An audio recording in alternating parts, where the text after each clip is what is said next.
Hi,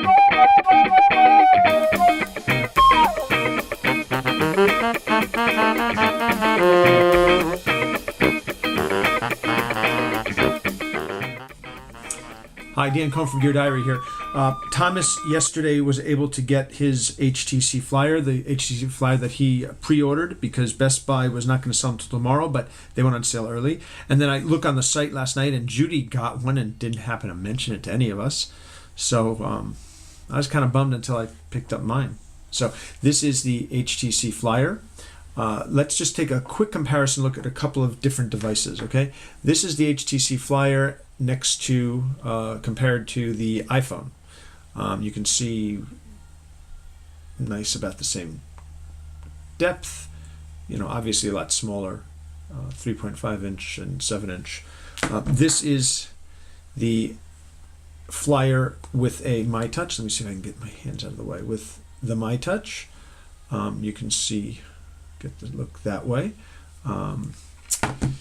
Here's the Flyer with the HD7.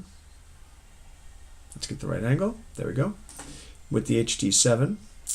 And I wanted actually to compare this to one other device, and it's not the one that you might think I would want to compare it to. Not the iPad, but rather this. This is the HTC Shift from a couple of years ago. This was going to be the end-all and be-all of computing, and it was pretty impressive at the time, but then it was delayed, and then it was delayed, and then it was delayed a little more, and then when it came out, it was super expensive. I never actually got one. Judy did. And it's pretty interesting. I mean, even now, you look at the design. It's got this nice keyboard, and the screen flips up. And this was HTC really trying to make, you know, moving into mobile computing from smartphones, hence the name Shift. And the keyboard, you know, it's small, but it actually works pretty well. What's really interesting about this from, you know, a couple of years ago, let's get this closed. Come on, there we go. When it has a VGA camera here, it has mouse buttons here, it has an optical trackpad here, and it has other controls here. It has a fingerprint reader. It has a USB over here, a headphone jack over here, and a VGA out.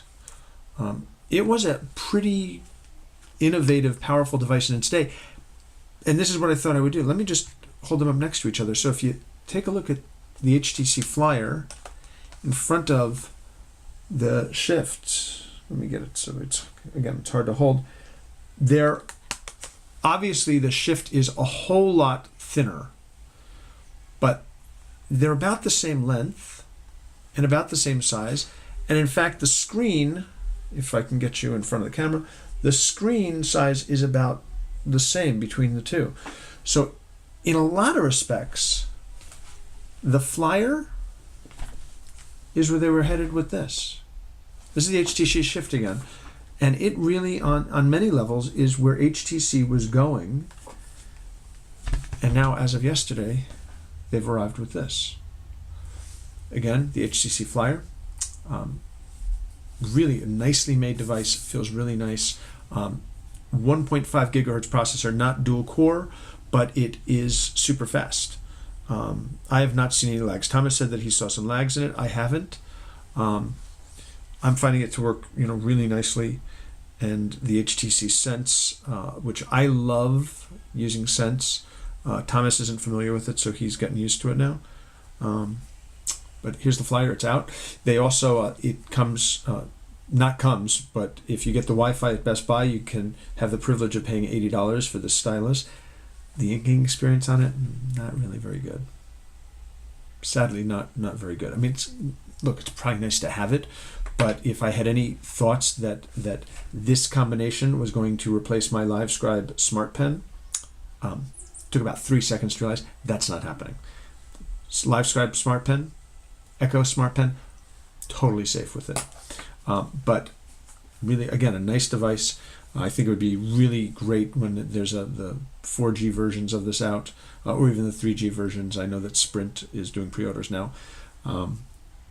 But really kind of blows, in my opinion, blows the Galaxy Tab, the original Galaxy Tab, out of the water.